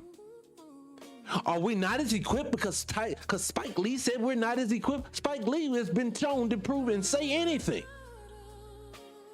I do not take one person's word about something and everybody's a collective because Spike Lee or Samuel L. Jackson said something that now we all as a collective. Well, can't say nothing. Samuel L. said that he's the father of all information. No gives a fuck. I don't care. I don't care what you say. I don't care what any of us say. Black folks who feel like me are going to continue to say this thing, no matter how many times you try to shame us out of it. And your points is you keep wanting to make it about history. Again, what happened yesterday does not affect today right now. I need for you to tell me, why don't we have another Eddie Murphy? Why don't we have a Will Smith? Why don't we have a Martin Lawrence? Why are we not producing today's stars like we did always in the past? You want to know why? Because they're not playing in any of these roles. You want to know why movies ain't good no more? Let's just be honest. I don't give a fuck who like what I say here. Let's just be honest. When you remove the people who are we are the soul of everything that goes on in this country entertainment-wise. You think you're going to remove that and keep the same standard of business? No. You think hip-hop is going to sound the same if you remove the people who had created it? No. You think you're going to not produce another Will Smith, another Martin Lawrence, another one of these? You think you're going to get away and think we're just going to show up because it's a black person? No. We love Love Jones because of the people who played in the roles. You couldn't have just replaced them with Cynthia Erivo and somebody, and it's going to be the same thing. You want to know how I know that? Queen and Slim. The movie was horrible. We don't connect with it. You have people who are writing for us, and they're not even from our culture. That ain't just the acting. It's the directing, it's the writing, all of this. Everybody's writing for us, dictating and telling us what our culture is supposed to look like. You want to know why we don't have 90s films no more? You want to know why the music ain't good no more? It is because they got other people who are doing it and not us. And then these people rolling in them, but why you tripping? He may be from there, but it's still black. It ain't you. You're not going to make us one big Negro. That's not who we are. We are not producing all the stuff that we've produced to now just go get in line with some other people who denigrate you. I ain't said nothing that's a lie.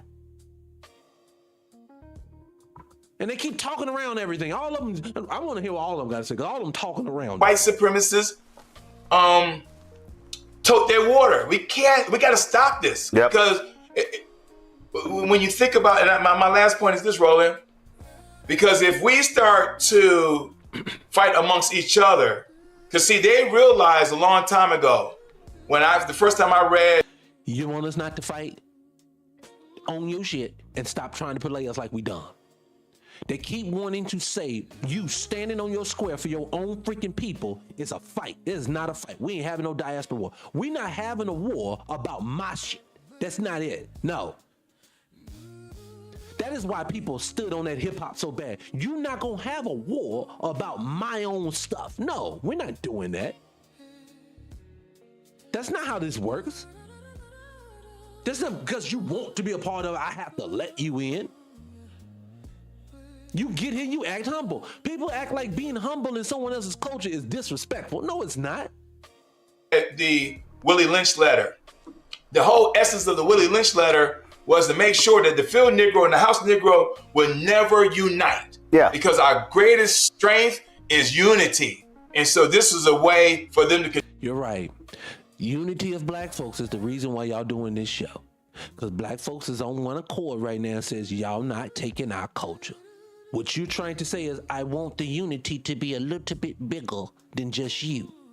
Because I eat off of it. And I'm telling you again, this conversation should go a totally different way. Even if Roland wants to support him, this is the easiest way to do it. Hey, there's obviously an open agenda to do multiple things. One is that black heterosexual couples are not allowed to be seen on TV. That's first and foremost. Secondly, the next thing we're going to do, we're going to push interracial coupling. Two reasons why we're doing that. One, our white people have a 0 birth rate and we need to survive. What's the best way to do it? Get with someone who's melanated and who can actually have babies. We'll try to whitewash them out later. That's what they do.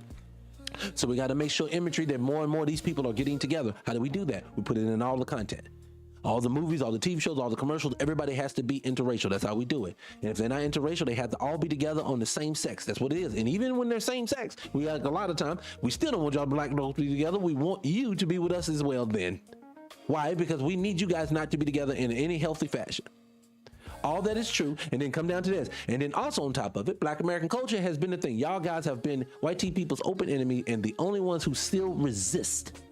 And when I say resist, I do not mean outliers. I do not mean I know of a Nigerian who don't like this and he will say this, then I'm not talking about it. I'm talking about collective as a country. Where's the nation? Where's the group? Where's the people who openly tell you that these people are your open enemy without having multitudes of people standing up talking about white people ain't all that bad? Black Americans are one of the few and far and only ones in between. Being that you're one of those people, yes, they're trying to remove that last thread of people. Everyone else has capitulated. Everyone else has submitted, it feels like. But again, they are telling you, as long as we control every aspect of it, I think we can remove all of you and maybe we can get a carbon copy to come in and do the same thing. And I'm telling the people, you do not have to like it, British actor. You're not the problem.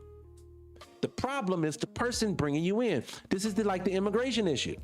The immigrant isn't the problem. They're showing up because the bat signal has been sent out. It is okay to come here. So when they come, I will do. If I say, hey, if I get this, it's gonna get better, I'm gonna do this, I'm gonna own something, I'm gonna come too. The problem isn't the immigrant. The problem is the people who create the lane for them to come in. The people who employ them. The people who refuse to do it in a proper manner. Those are people, the problems. Again, we would be, the British actor in this situation is the immigrant in this situation. Hollywood is the problem. Hollywood is the one who's saying all content that has real money behind it, we're going to put someone non-Black American in this role. Yes, they are the problem. So British actors, don't talk to me. Roland, don't talk to me. Talk to the person who's doing it. No, you want the people that it's happening to be okay with it. Is this not what they're doing with Carmelo Anthony's case? Are they not trying to shame all us into agreeing with them, even though they have won? This man has basically gone to prison for half his life, and they basically still have won, and they still want you to be okay with it? It's not enough that they won. They want you to be okay with it too. That is some crazy shit to me. And that's what these people are doing. They want us to be okay with what is happening to us. For to turn around in a year, because I'm going to tell you how I know this, he's willing to do this. I've seen him do it before. I'll give you an example. Reparations. This is the same man who gloated, picked, and used his Simple Simon conversation to say, you ain't gonna never get no reparation. Ain't nobody gonna give you that. You ain't gonna never get it. Heard him say it. Picked at you for trying to get it. All of it. To just flip him, Joy Reid, and all the rest of them. To turn around now. Reparations. I thought you said we won't go in it. Why your rhetoric keeps changing? These people will say anything. And for some odd reason, I think the people who are always telling you to not move, because that's what he's telling you to do. You notice his end game of everything is not move. I'll give you an example. I'll say voting can't be the only solution. We have to do more than just that. The vote, it doesn't seem to do anything for you. He'll say, you need to just vote, shut up. That's all my content will be about. And then he turned around now, and he's saying now, we're saying, hey, we're watching our jobs, and we're watching all this stuff, we're watching our representation get removed from us. Hey, just sit still and let it happen. Why are you fighting it? Let me shame you.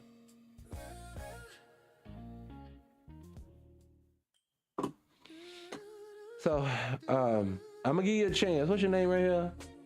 I think Chrome. What do you mean when you say that? I'm gonna give you a chance, and I'm gonna see if you're trolling or not. I just wanted to see. I wanted to know. Again, I tell you like this again. And if you're trolling, I love it, because I always say to people all the time, it makes no sense to me. I don't go into spaces where I don't agree with people. I don't. That's narcissism. I don't deal with narcissists. That's some entitled shit. I don't deal with entitled people. Yeah, come on. Validate what you say. I want to know what that means when you say that. I want to know what you mean. Anyways, hit the like button. Share that. We'll come on there. But let me let the man finish. And then continue to divide and conquer us, and by us fighting against ourselves. Because once we realize that unity rolling, we're unstoppable. Well, and even though the Will Lynch letter was not real, it certainly has real life implications. Stokely Carmichael Kwame Ture, his family was Trinidad and Tobago. I also find it real interesting how these Simple Simons who love talking all this nonsense about do for self and stuff like that love to tout Marcus Garvey, Jolanda, who was from Jamaica. I'm just saying. I'm gonna tell you. Let me say something. Y'all know the school system. Everybody's been talking about this online lately. That the school system is dropping. The reading levels are dropping. Mathematics is dropping. People can't read cursive anymore. People don't know how to do geography. All this stuff is falling off, right? You've noticed that we went from having presidents that spoke with such great diction. A lot of times, even though they were speaking babble, they could speak in such a way that it felt like you just didn't understand because you wasn't smart enough. That's how some of them used to speak back in the day. At least in my young mind, that's how it was. But we've devolved down into a spot now. We have Trumps. They're saying stuff like, "You're just stupid. You stupid reporter." That's what we've devolved down into. And I'm saying that to say all of this. I am watching this young man, him and a panel of 3 other people, sit back and up until this point, none of them has made any valid points to the reason of why black people are aggrieved about this situation. Not one thing has he said. Not one time telling me about Harry Belafonte, telling me about Sidney Poitier, talking about Shirley Chisholm. I understand who these people are. Thank you for the history lesson on what they produced and what they contribute to the culture. What the fuck does that have to do with what's going on right now? What they keep doing is keep trying to make it sound like you're just being mean to these people who are just part of you. I'm not going to sit back and act like at one collective time I'm watching black American people be removed from every industry in this world. I'm gonna go deeper. You tell me if your city, I really want people to tell me if your city look like this too. Heterosexual black men, are you seeing them in heavy droves in the workplace as you go from business to business in your town today? Because I am systematically, every town I go into, I specifically am looking for me. And I do not see me. No matter what establishment I'm going into, I rarely see me. Entertainment world. We have Daniel Kaluuya, Dandris Idris Elba. Only one that we have that's really killing it as an actor in this business that is black American is Michael B. Jordan. That is one. That is your excuse. That is your buffer. But every TV show, from The Good Doctor to The Resident to this show to that show, every black person that's on it is using an American accent and they're British. So you telling me how good these people was to me back in the day don't mean shit today. They are weaponizing you, and you sitting back telling me it's okay. I say that to people about LGBT. LGBT is weaponized against black people. That has nothing to do with your behavior. I have no cares of what you do. You like it, I love it. I just don't want anything to be weaponized. If you waterboarding me and I'm drowning, yes, I love me some high quality alkaline H2O. I am a water drinker. But if you waterboarding me, you're going to have to stop, because right now it is not healthy for me to go through this right now. And you're not going to convince me, because I love water, that it's okay that you smothering me. I mean, that you choking me to death right now. See, this is what it is. He basically wants to keep shaming. How do you get online and shame people for their thoughts and opinions without addressing it every day? Yeah, the guy who played Baz Reeves, that guy. So again, every time, I forgot about he played that. Look, just look at it this way, people. Just don't believe me. Don't believe me. You people who don't believe me, it's okay. Just go look for yourself. I'm not lying to you, and I'm not telling you don't go look at nothing, just believe what I'm saying. And be mad with me. Roland, show your proof. Since you like to go to your iPad, go to your iPad. You should have been showing people. No, but just like Chrome just said, Baz Reeves, here you go again. I guarantee you, if I look up any iconic film that from a black American that's coming out now, it's gonna be one of them folks playing it. Why is Domingo Coleman playing everything now? It's not like this man's an amazing actor. It's not like this man is box office hit. There is no box office male heterosexual acting. I said acting. Men in that business anymore. We're still relying on the old ones. You wanna know how I know it? Don't tell me black folks will not come to the theaters. Yes, we will. Man, nobody's doing movies anymore because you ain't giving us nothing to see. You want to know how I know it? Who showed up for Bad Boys? Not once, but twice in the last 5 years, in droves. You did. Martin could barely coherently put 2 sentences together in one of them films. I love him. Don't get me wrong. I'm a Martin fan. But even that version of Martin still pulled your black ass out to go watch these events. I'm sorry, I don't want to see Kerry Washington opposite of Daniel Akinkunle. I don't know him. He doesn't move me. I don't feel connected to him when he's acting. It doesn't work for me. Oh, you hateful. I'm being hateful because I can't connect. You're telling me to disregard what I don't connect to say it in camaraderie with you. No, when I spend my hard-earned money to watch a film, to do anything, I want to be moved. I said earlier in this show, I'm watching the first episode of Kanan, and Marvin's tears moved me. I didn't even spell. I'm eating dinner. Oh shit, where did this come from? I'm moved. That means he's good at what he does. He connected with the audience. Just giving me a person that's black and telling me he's going to be a star doesn't work for me if it don't move me. Cynthia Erivo didn't move anybody in Harriet Tubman. You want to know how I know it? Nobody brings it up. We still talk Love Jones. We still talk love and basketball. We still talk boys in the hood. We still talk about the wood. We don't bring up Queen and Slim. Because it's not a movie that we wanted to see. It's not for us. It's a caricature of us. And this whole, you're hateful because you just won't let it happen. I want to watch good content. I want the next Denzel Washington. We can't seem to get them because you keep wanting to give us the same 8 people over and over again. Who let these people fit in? It's just, it shows just the stupidity of some people. Go ahead. Just stupid to me. But it's like you said, Roland. We all came from the same continent. It's just where did the slave ship stop first? And, you know, they understand. Can you imagine this? Could you imagine that all black Americans just flooded into a country? And we took all the things that were popular, all the things that made real money, all the stuff for the culture, the whole nine, and we took all that money, and then we went back to America with it, and we told how we were starving over there, and we took all the funds for that.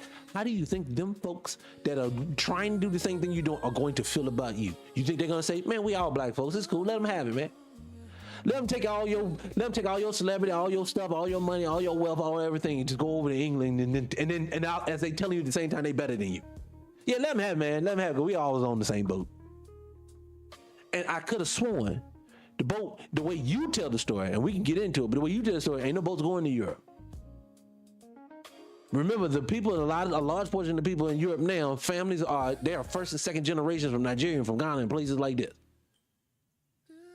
So again, I don't know this whole, we got to be all together at all times. We have to do everything together as a collective, but they can branch off.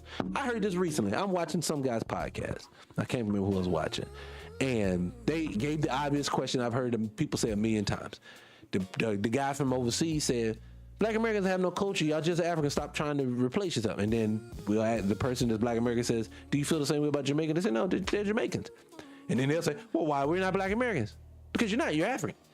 And then and you say to yourself, and then you give them a logical situation. They just said, hey, I thought it was just a boat drop off. So wouldn't Jamaicans be African too then? That's different. They're all culture, they're nationality, they're all culture now. And you say, wait a minute, I think we are too. No, you're not, you're just us. No, I ain't trying to tell people like this now. Just deal with it. You cannot tell people they're on the same soil. This is the reason why FBA is a thing for the people who act like they don't know because they can't hear. If you build something, if you've been on it for hundreds of years, you're going to become that thing. I don't even care if everybody came on slave ship like you said. It's not true. But if they said it is, even if it did, I've done my genealogy. And as I get into my genealogy, my people are in the ground here. I cannot bypass my great-grandmother, my grandmother, my great-great-grandmother, great-great-great-great-great-great-great, all the ones that's in the soil here to bypass to a place that is imaginary or a place that I have no connection to at all. And the only way you're trying to connect me to it is through my DNA. And then you say, somewhere over there, it's a piece of it. Which part? It's my arms in Nigeria and my lips in Europe. What is it? I don't know. But I do know my family is right here. I know my family's from Virginia and North Carolina. No, what that tells me is it's the whole entire world. This is why I want my black folks. This is what I'm trying to get to. I want all my black people to know this whole entire world is all on one step like a cord, that they're going to keep telling you that you are crazy. And I get it. When everybody's saying it, you got to start believing some of it. No, this is the one time you are the statistical anomaly. These people are Looney Tunes. These people will say anything to stay in front of you. These people will make you be whatever they want you to be. Remember, they told you when you was telling them, I'm black and I'm proud, I'm African, I'm Pan-African. In the 90s, everybody was damn near Pan-African. Everybody talking the same talk. What did they say to you? Oh, God, if you love Africa so much, then leave.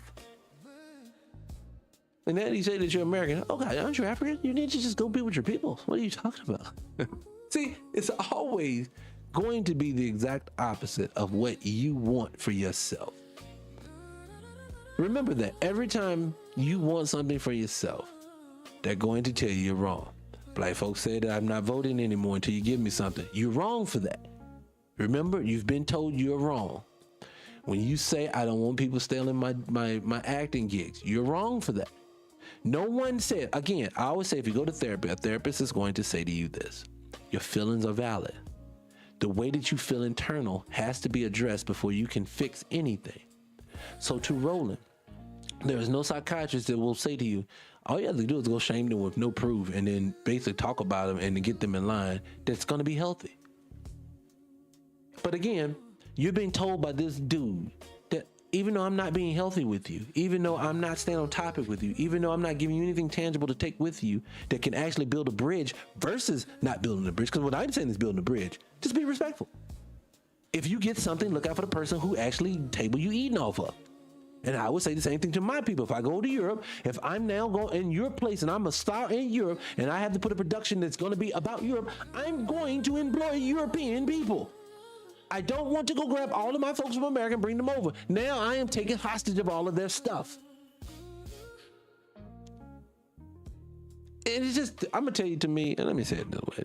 What bothers me more than anything else, I think, is it's the fact that when we're talking to black people about when we did something wrong, everything makes sense. When we actually did something wrong, they are so smart. They have diction. They can tell you why. They can break it down. When they're talking about what they've done, they can make excuses through the world. But when it comes to black folks, and I'm telling you, if a collective feel a way, that's what we go off of. Like example, the collective of white tea people want to come out to be punished. And that's why they're happy. The collective of black people said, we can see that black British people are taking your roles. So your job, Roland, if you are a defender of the culture, is to do your research to not give us a non-important history lesson about foreign black people who was able to be successful off of the American people. That makes no sense. That makes no argument. A judge would say to you, in the case dismissed, you didn't even make an argument. And I'm trying to let them finish, because two more people have to speak. I'm trying to let them finish because I want them to get through it. And I want them to tell me, maybe one of them are going to tell us why we're wrong for feeling this way. Maybe they have a statistic, maybe they have an article, maybe they have something, but all they're telling us is they love feelings. And that united we stand and divided we fall, so they pit us all against each other. And what I've actually started doing now that I'm older, because I just believe that taking money out of people with money's pocket is what works. And I mean, boycotting. I literally don't watch shows that don't have black people on them. I don't, even if they're popular, because that's my way to protest. And if we look around, like if you live in Houston or Dallas or places. Can someone tell me why that's pertaining to this conversation? I think we've all done that. But how is that pertaining to the conversation at hand? That has no relevancy to the conversation that we're having. Again, how did we get to the white tea people? The only thing that we need to talk about them is why they are employing and funding the foreign black people, because that's what's happening. Remember, there are thousands upon, if not millions of people going on these auditions for these roles. I'll go and let's just say thousands are going on these auditions for roles, right? Thousands. But for somehow, some way, Daniel Kaluuya will end up being a lead in 5, 6, 7, 8, 9 movies. That means to tell me you didn't audition the people actually for the role. You knew it was going to be his, because you cannot tell me that 8, 9 times that they did role, and they put up an audition for it, that every time he was the best guy for the role. You cannot tell me that. You cannot make me believe that. You cannot make me believe that about any actor. Because I know that I've been in this business somewhat. I know that thousands of people to try for these things. I know the incredible emotional actors and actresses that I've seen out there that never got any shine. I've seen these people. They never get picked. It's the same one over and over again. You want to know why? Because they have been picked. You ever notice when a person goes to a rise, they get all the roles? That means that someone is handpicking, even though they're saying we're going to audition other people for the other. No, they're picking these same people. That means Cynthia Erivo got picked. Cynthia Erivo, they all said she's an amazing singer. Okay, what the fuck does that have to do with her acting? Her acting is nothing she's done. Did anyone say, oh my God, this woman right here is top notch, Angela Bassett, Viola Davis type level? No one's seen any of this. So since you can't say that, how did she get so many roles? Because they want her to have them. See, I think people these people keep trying to make it sound like we are haters. Black folks are not haters because they can see the patterns. Patterns mean system. System means somebody's doing it on purpose. Is where you see black folks. And you look at TV shows that literally have no black people on it. Like, again, why are we upset that people are going where the work is? But why wouldn't we boycott? I just don't think that as much money as black people spend, regardless of where we come from, as a race, that we can control things if we decided to put our money where our anger is. And that is what I believe that we need to do. So I actually was watching that 154 because I just think it's interesting because the guys that are over that show are both African and they have different perspectives on things. And the other guys like leave black people alone. So of course I watch whatever he does because he puts great stuff on social media. But my point is we need to fight the same enemy because we all have the same enemy, regardless of where we're from. And we should spend our dollars. Again, I said all that things about those politicians too, and I didn't even finish it out. I say it again. This lady is sitting in front of an American flag, and it looks like a North Carolina flag. And she's talking. You can tell she's probably done pretty well for herself. Roland sings he's done pretty well for himself. The guys and the girls that's on the show sing they've done pretty well for themselves. And I watched them speak to us in a manner that doesn't even make sense. See, I'm from this old school. I'm from the school of John Henrik Clark. I'm from the old school of Dr. Amos Wilson. I'm from Chancellor Williams. I'm with people like this. I've listened. Malcolm was one of the most intelligent men. You just see it. The way that man's mind thought, it was like, it mirrors what I feel. And I think about all those things. I think about all those people. And then I think about these people as they just sit back and they babble. And they make no coherent statement about anything of any relevancy that's actually going to move us better as a culture. For you to sit back and defend this for 20 some odd minutes without making any accountability on the start. Remember, the guy who set the wheels into motion was apologizing. The British actor is apologizing for the statements that he made. Roland, you're justifying what he's already apologized for. And show people what we approve of and what we don't approve of. And so I think that's a way that we can show white media, which is exactly, Roland, why you did what you did when you left the places where everybody wanted to be and created a foundation for other black people to start their own networks because the white media is the white media. And why are we mad when white people... First of all, remember, I was with black media before I was with CNN. I never left black media. When CNN ended, I expanded what I was doing with black media. Then when the black media opportunities ended with the Tom Joyner Morning Show. Okay, all right, okay. I'm not gonna. All right, enough. Let's just move on. Enough. We're gonna move on from that. We're gonna leave that alone. We're gonna be done for that. I can't do a Roland Martin anymore. I honestly, I play that solely because I know that young fella right there and know he's full of it. To know that you went back and you justified all of that, all that time, is the reason why, in my opinion, nobody should ever pay attention to you, and the reason why we stuck in the position we in, because that talented 10th is full of sugar honey iced tea. Anyways, people, that was today's episode of the Scott Free. That was today's episode of the Scott Free Morning Show. I appreciate you guys for coming on in today, and I'll probably be back tomorrow for another episode, hopefully, God willing. If you didn't hit the like button, if you didn't hit the subscribe button, definitely do so now. Hit the follow the channel. I know that we're not going to grow into superstar status here. This is going to be more of a community-based thing, which is fine with me. I appreciate 1 to 1,000. It doesn't matter to me. I appreciate the people who appreciate me. That's how I look at it. So I appreciate the follow that you give, and I definitely hope that you come back and join me again. If you're not getting the notifications, too, let me know, okay? And in that way, I'll try to make sure I specifically single you out and give you a notification to come on in, because they give me opportunities, but I don't think they're sending them out at all. I don't. I ask people that I know personally, they say the same thing. Nope, I'm not getting them. So I would appreciate you guys coming in. I do it in between the hours of 12 and 2, closer to 2 lately. So be around 2. Just come dive in and see if the page is going live. A lot of times I'll have the link up anyway, so you can see it from there. Lastly but not least, definitely go to YouTube and go to 300 Radio with the number 1 to follow the channel over there, because that's where you get all the playbacks of all of the full lives, and I do one pretty much Monday through Friday. And so there's a lot of content up there for you guys. Now, with that being said, I guess I'll go ahead and get out of here. I appreciate you guys for coming in again. And I maybe come back late. No, I won't. I won't today. I'll come back tomorrow. I'll be back. All right. Well, until then, I will bid you guys adieu. I'm going to put some music on for you, and I'm going to let that play for you guys for a little while. And I'll see you on the next one, okay? All right, my peoples. I'm out. Let me put it up here. Peace.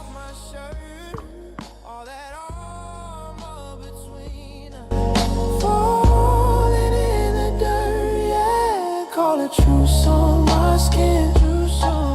Let your hands say it.